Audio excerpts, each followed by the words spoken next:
Angel 10 to 12 classes में आप सभी लोग का स्वागत है।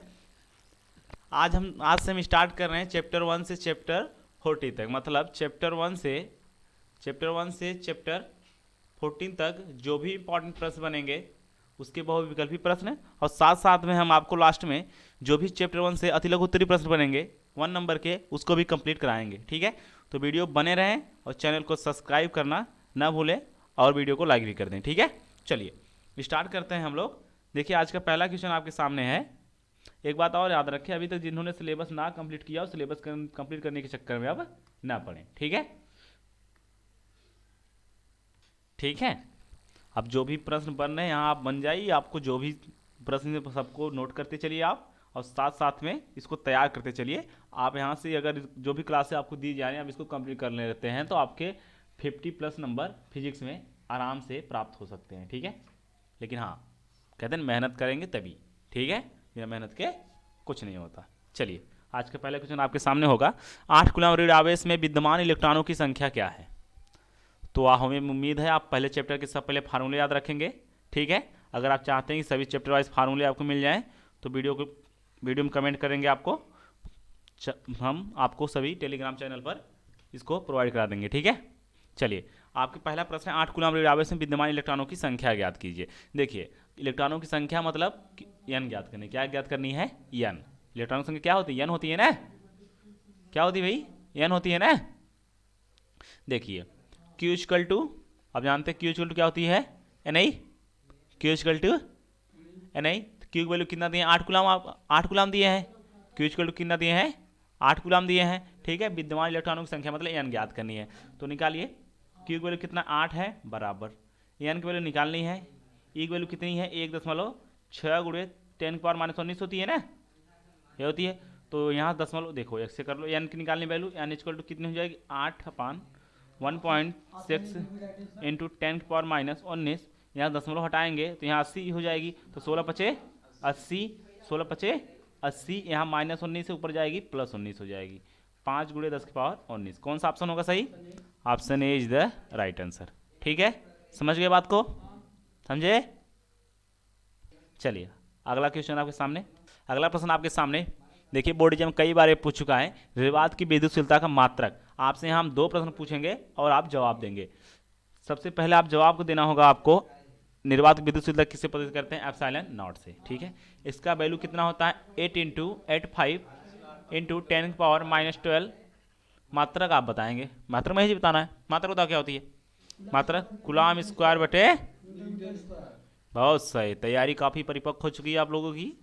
बस आप इसी जोर के साथ पढ़ते रहेंगे, ठीक है, तो आपकी तैयारी बनी रहेगी। ठीक है, हाँ, एक बात और याद रखो, सभी को मात्रक और फार्मूला याद रखेंगे। ठीक है, क्या इसका मात्रक कूलम स्क्वायर बटे न्यूटन मीटर स्क्वायर। कौन सा option? Coulomb square newton metre square. Option A will be right answer. ठीक है, अगला प्रश्न आपके सामने, कुछ दूरी पर स्थित 2 इलेक्ट्रॉनों के बीच गुरुत्वीय तथा स्थिर विद्युत बलों का अनुपात कितना होता है? आपको सीधे याद करनी होगी। 2 इलेक्ट्रॉनों के बीच गुरुत्वीय कितना होता है, मतलब गुरुत्वीय जी। ठीक है, दिखने विजिबल ना होगी आपके सामने, तो हम दूसरा कलर लेते हैं। जी अपान, देखो, गुरुत्वीय और विद्युत बल। ठीक है, एफ आई लिख लो। इनका अनुपात जो होता है कितना होता है? जानते हैं आप? 10⁻⁻43 होता है। 10⁻43 होता है। ऐसा कौन सा option? Option D is the right answer. ठीक है, याद रखेंगे इसको,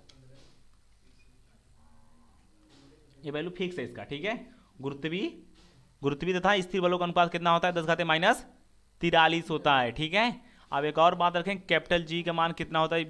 कई बार एग्जाम में पूछी है, कंपटीशन में पूछ चुकी है और कहीं पूछी थी। ठीक है, अभी हाल ही में दिल्ली पुलिस का एग्जाम हुआ था, उसी में एक वैल्यू पूछ ली थी। ठीक है, कितना होता है? 6.67 into 10⁻⁻11 newton metre square upon kg square. ठीक है, याद रखिए इसको।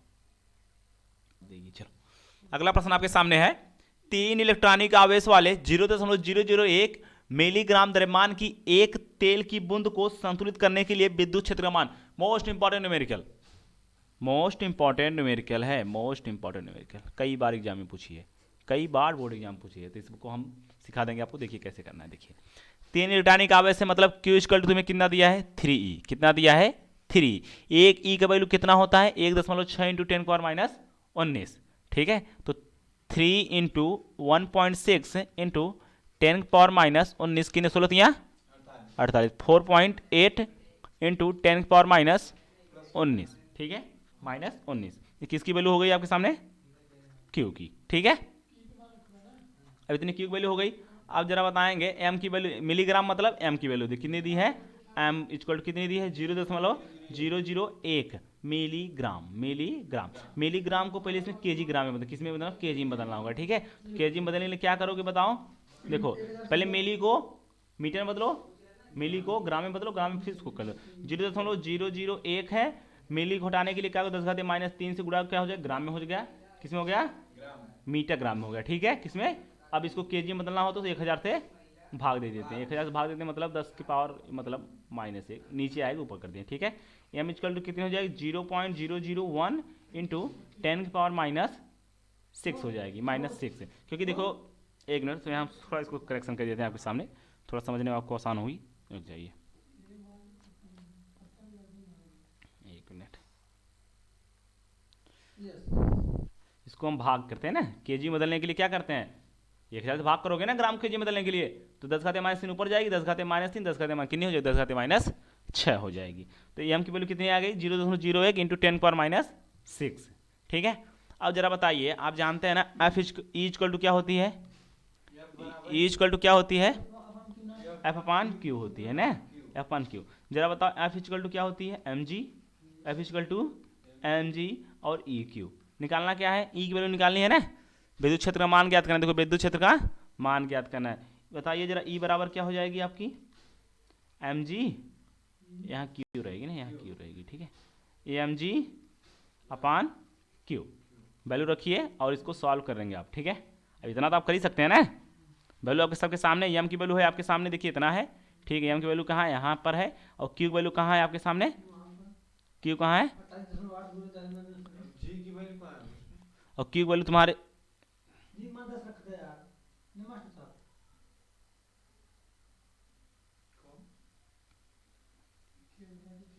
देखिए क्यू की वैल्यू कितना दी है आपको, इतना दिया है। ठीक है, जी की वैल्यू आपको हम बता दे रहे हैं, जी वैल्यू आपको प्रयोग करना है 10, कितना 10। जी की वैल्यू फिक्स, गुरुत्वीय नियतांक है, गुरुत्वीय नियतांक वैल्यू कितना होता है 10 होता है। ठीक है, 10 होता है या 9.8 भी होता है। ठीक है, 10 होता है या 9.8, फिक्स वैल्यू 9.8 है। ठीक है, मीटर प्रति सेकेंड स्क्वायर होती है। ठीक है, अब 10 यूज करेंगे, क्या करेंगे 10। आंसर आपको कमेंट करने हैं इसके।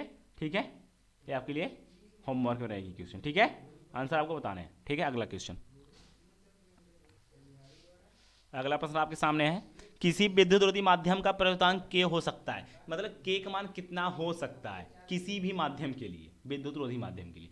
जरा आप बताएं कि आपको कितनी K की वैल्यू मालूम है। ठीक है, देखो Y के लिए K की वैल्यू कितना होता है, Y के लिए K की वैल्यू कितना होता है 1 होता है। कितना होता है 1 होता है। धातु के लिए K की वैल्यू कितना होता है, धातु के लिए इन्फानाइट होता है। कितना होता है इन्फानाइट होता है। एक बात याद रखेंगे आप, इन्फानाइट मतलब अनंत वैल्यू होती है। ठीक है, तो आप इतना समझ लीजिए, पॉजिटिव इन्फानाइट मतलब समझ रहे हो ना, अनंत होती है। ठीक है, और K की वैल्यू एक है, Y के लिए 1 है ना, सबसे कम किसके लिए होता है Y के लिए ही होता है। ठीक है, सबसे कम किसके लिए होता है Y के लिए ही होता है। तो K की वैल्यू 1 है, तो कह रहे हैं कि किसी विद्युत रोधी माध्यम का प्रयुक्तांक K हो सकता है। कितना हो सकता है, इसमें ऑप्शन बताइए आप लोग। 1 से बड़ा ही होगा, 1 से छोटा नहीं होगा। हाँ, कौन, तो option D is the right answer. ठीक है, विद्युत पराविद्युत में K का मान जो होता है हमेशा 1 से बड़ा ही होता है। ठीक है, ठीक है, अब देखिए -3 लगाना सकते क्योंकि 1 से छोटा है, 0.7 लगाना सकते 1 से छोटा है, 0 भी नहीं लगा सकते क्योंकि 1 से बहुत छोटा है। तो कौन सा option, option D is the right answer. ठीक है, अगला प्रश्न, अगला प्रश्न आपके सामने है, वायु में रखे 2 धनावेशों के मध्य परावैद्युत पदार्थ रख देने पर इनके बीच प्रतिकर्षण बल का मान क्या हो जाता है, प्रतिकर्षण बल का मान क्या हो जाता है, घट जाता है। क्या हो जाता है, क्या हो जाता है, घट जाता है। कौन सा option, option B is the right answer. ठीक है, अगला प्रश्न, अगला प्रश्न, विद्युत तीव्रता का मात्रक, देखिए विद्युत तीव्रता जो भी प्रश्न है अभी हम इसी समय आपको बता देंगे, ठीक है। विद्युत तीव्रता का मात्रक बताइए, न्यूटन प्रति coulomb. Option C is the right answer. देखिए होता क्या है, न्यूटन प्रति कूलम कैसे होता है, ई इक्वल टू आप जानते हैं ना एफ अपान क्यू, बल का मात्रक न्यूटन, आवेश का मात्रक कूलम, न्यूटन प्रति कूलम। कौन सी option, option C is the right answer. विद्युत कैसी राशि, विद्युत तीव्रता सदिश राशि, इसको बात भी याद रखिएगा, कैसी राशि, सदिश राशि, ठीक है। अगला प्रश्न, विद्युत तीव्रता का मात्रक, इसमें से बताओ क्या मात्रक, देखो दो होते हैं ना, एक तो E equal to V upon D होता है, E equal to V upon D होता है। विभव मात्रक क्या होती है, वोल्ट होती है, वोल्ट, और दूरी मात्रक मीटर। कौन सा option, option A is the right answer, ठीक है, समझ आई, ठीक है। अगला प्रश्न, चलिए अगला प्रश्न आपके सामने, निम्नलिखित में से कौन विद्युत क्षेत्र का मात्रक नहीं है। देखिए न्यूटन प्रति कूलम है, ठीक है, वोल्ट प्रति मीटर है, अभी हमने बताया, ठीक है, यहाँ मीटर इनवर्स आ मतलब मीटर को ऊपर ले लिए, ठीक है। Joule coulomb inverse, joule coulomb inverse किसका मात्रक होता है आपको बता दें हम। आप जानते हैं भी इक्वल टू क्या होता है, डब्ल्यू अपान क्यू होता है, कार्य का मात्रक जूल, आवेश का मात्रक कूलम, आवेश का मात्रक कूलम, तो ऊपर जाए क्या हो जाएगी, joule into coulomb inverse, joule coulomb inverse, ऊपर जाएगी कूलम इनवर्स हो जाएगी ना, यहाँ पॉजिटिव, ऊपर जाएगी माइनस हो जाएगी, तो ऐसा ये देखो किसका मात्रक है, तो विभव मात्रक है, विद्युत क्षेत्र का मात्रक नहीं है। कौन सा option, option C is the right answer. पूछा है कौन सा विद्युत क्षेत्र मात्रक नहीं है, ठीक, कौन option C is the right answer. अगला प्रश्न, अगला प्रश्न आपके सामने है, एक विद्युत क्षेत्र विक्षेपित कर सकता है, बताओ विद्युत क्षेत्र किस किरण को विक्षेपित करता है, जरा बताएंगे आप लोग। मोस्ट इंपॉर्टेंट प्रश्न है, विद्युत क्षेत्र किस किरण को विक्षेपित करता है, किसको करता है, अल्फा किरण को विक्षेपित करता है, किसको, अल्फा किरण को। Option C is the right. Alpha पर कैसा चार्ज होता है, +2 इलेक्ट्रॉन का आवेश होता है, +2 इलेक्ट्रॉन का आवेश होता है, +2 इलेक्ट्रॉन का आवेश किस पर होता है, अल्फा पर होता है, ठीक है, याद रखिएगा बात ये भी। अगला प्रश्न, अगला प्रश्न आपके सामने है, एक अल्फा कण 15×10⁴ न्यूटन प्रति कूलम के विद्युत क्षेत्र में स्थित है, उस पर लगने वाला बल का मान कितना होगा। अगला प्रश्न है, एक अल्फा कण 15×10⁴ न्यूटन प्रति कूलम के विद्युत क्षेत्र में स्थित है, उस पर लगने वाला बल का मान कितना होगा। अगला प्रश्न है, चलिए क्या होता है, देखिए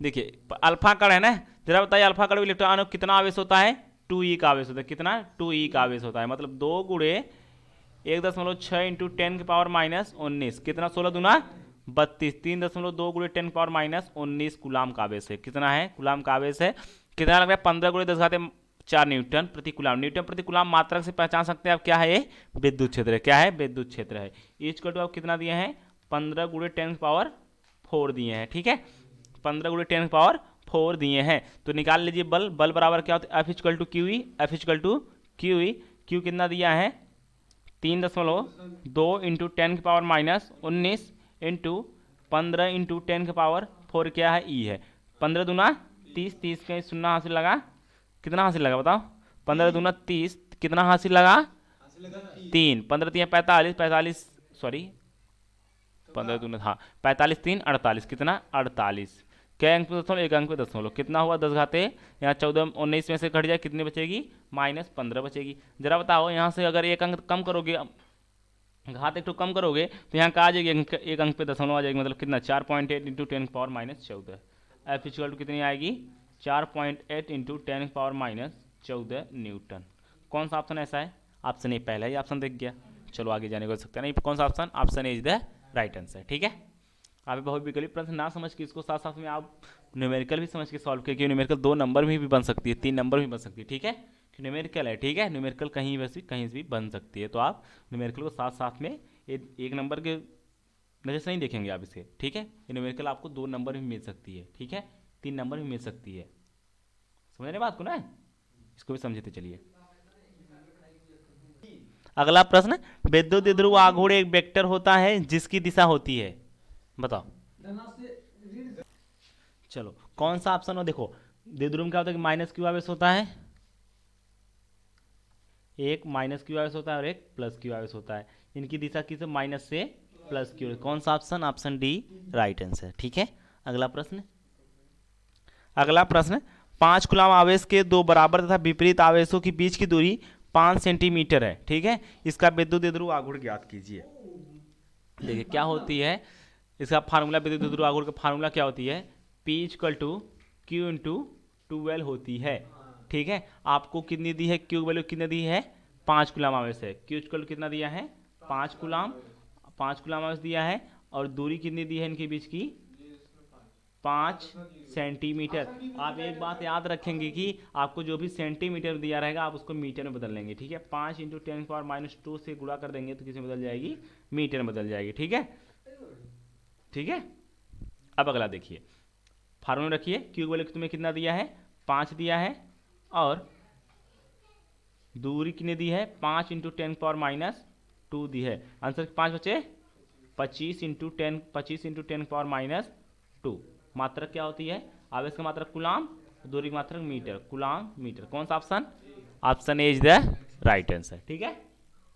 अगला प्रश्न, चलिए अगला प्रश्न, 2 माइक्रो कूलम के 2 बराबर तथा विपरीत आवेश के बीच की दूरी 3 सेंटीमीटर है। इसका विद्युत द्विध्रुव आघूर्ण, इसके पहले ही इस फार्मूले पे न्यूमेरिकल लग चुकी है, ठीक है। उसी बेस पर फार्मूला है, देखिए कैसे लगती है। देखिए 2 माइक्रो कूलम का है, इसको पहले कूलम में बदल लीजिए। क्यू इक्वल टू कितना दिया है, 2 माइक्रो कूलम, तो माइक्रो को कूलम बदल 10⁻⁻6 से गुणा कर देंगे। क्यू इक्वल टू कितनी हो जाएगी, 2 इंटू 10⁻⁻6 कूलम हो जाएगी। इनके बीच की दूरी कितनी दी है, 12 कितना दिया है, 3 सेंटीमीटर। मीटर में बदलने में क्या करोगे, 10⁻⁻2 से गुणा कर दोगे, किसमें, मीटर में बदल गई। अब पूछे हैं विद्युत द्विध्रुव आघूर्ण ज्ञात करो, तो 3 दूनी 6, 6 इंटू 10⁻⁸। कौन सा option, option B is the right answer, ठीक है। अगला प्रश्न, अगला प्रश्न, विद्युत फ्लक्स का मात्रक। विद्युत फ्लक्स का मात्रक क्या होता है, देखिए विद्युत फ्लक्स बराबर क्या होता है, पहले जान लीजिए क्या होता है। फाई इक्वल टू, विद्युत फ्लक्स फाई से डिनोट करते हैं, phi equal to E A cos theta होती है, ठीक है। ई ए से हम काम चलाएंगे। देखिए विद्युत क्षेत्र का मात्रक क्या होता है, न्यूटन प्रति कूलम होता है, और क्षेत्रफल का मात्रक metre square, newton metre square बटे कूलम स्क्वायर, ठीक है। ऐसा कोई ऑप्शन नहीं है, ठीक है। अगला देखते हैं मात्रक। ई इक्वल टू क्या होता है, जानते हैं आप लोग, ई इक्वल टू होता है V अपान डी होता है, E equal to V upon D. V का क्या होता है, बोल्ट होता है, और V का क्या होता है, बोल्ट होता है, और डी क्या होता है, दूरी। दूरी क्या है, दूरी की मात्रक मीटर, तो यहाँ लिखें बोल्ट प्रति मीटर।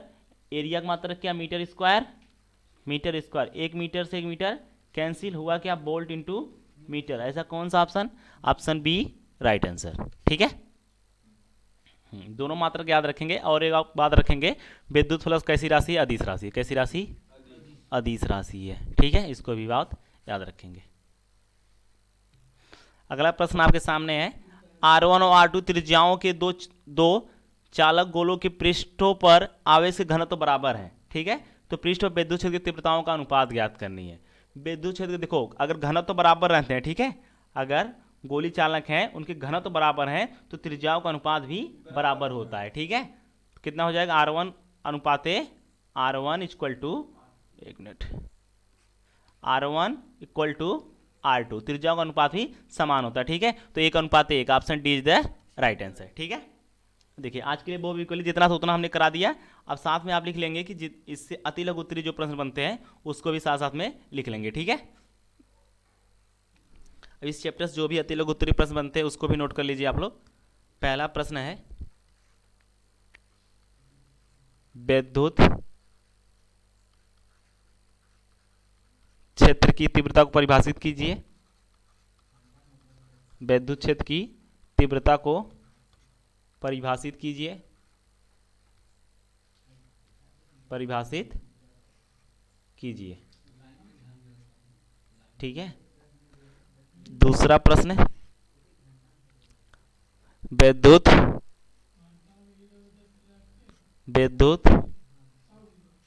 बल रेखाओं, विद्युत बल रेखाओं को बताइए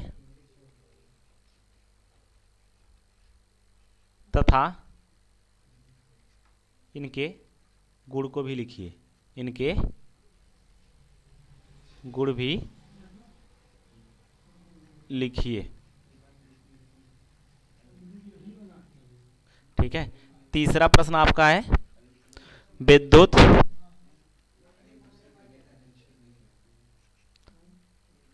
विद्युत द्विध्रुव, विद्युत द्विध्रुव तथा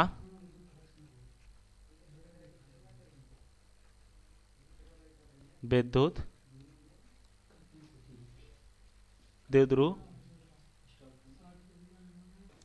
विद्युत द्विध्रुव आघूर्ण को परिभाषित कीजिए। परिभाषित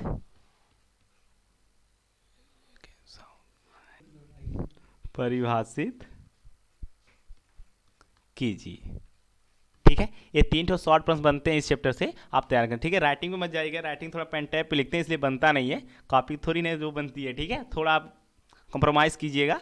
ठीक है, तो वीडियो को अच्छी लोग वीडियो को लाइक कर दीजिएगा, चैनल को सब्सक्राइब कर लीजिए। ठीक है, ऐसे हम अगले चैप्टर के गॉस पर में जो भी इंपॉर्टेंट प्रश्न बनेंगे उसको भी कराएंगे, तो चैनल को सब्सक्राइब कर लीजिए।